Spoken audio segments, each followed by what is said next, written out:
Guys আজ আসলাম এমন এক জায়গায় তাহলে আপনার শুনেছি যে ব্রিজটা আপনার ভেঙে চুর হয়ে গেছে।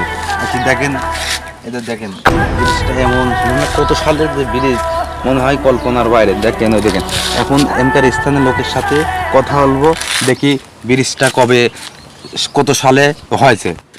তাহলে কাকা আছে, কাকার থেকে শুনে দেখি যে কত সালের ব্রিজটা এটা আছে। কাকা আসসালামু আলাইকুম। ওয়ালাইকুম আসসালাম। কি ভালো আছো? কাকা আলহামদুলিল্লাহ ভালো আছি কাকা। গাছপাড়া বালিয়ালট গোরস্থানে নামাজ পড়ে আসলাম বালিয়ালট। এখন আপনার সাথে শুনলাম যে আপনার এই ব্রিজ বলে ভেঙে গেছে। কাকা এই ব্রিজ আপনার কত সালে হয়েছে?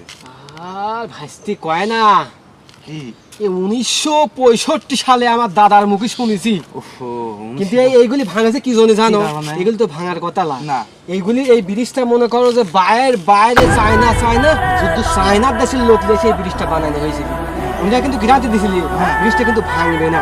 কিন্তু কি হলো, এখন ইন্ডিয়া আর পাকিস্তান যুদ্ধ লাগলো, তখন মনে করো যে ওই বোম দিয়ে যাওয়ার সময় দু একটা বোম এখানে পড়ে গেছিল। মানে হুর পাল্টা যাচ্ছিলেন হেলিকপ্টার, দু একটা বোম মনে করো এখানে এই মনে করো 20টা জায়গায় একটু ভেঙে গেছে। আচ্ছা দেখো সবই কিন্তু ভালো আছে, দেখো ওই সাইড দেখো ভালো আছে, ওই দেখো ওই সাইড ভালো, কিন্তু এই সাইডে বোম পড়েছিল। এই যে দেখো আবার হেনে মারো এই দেখো।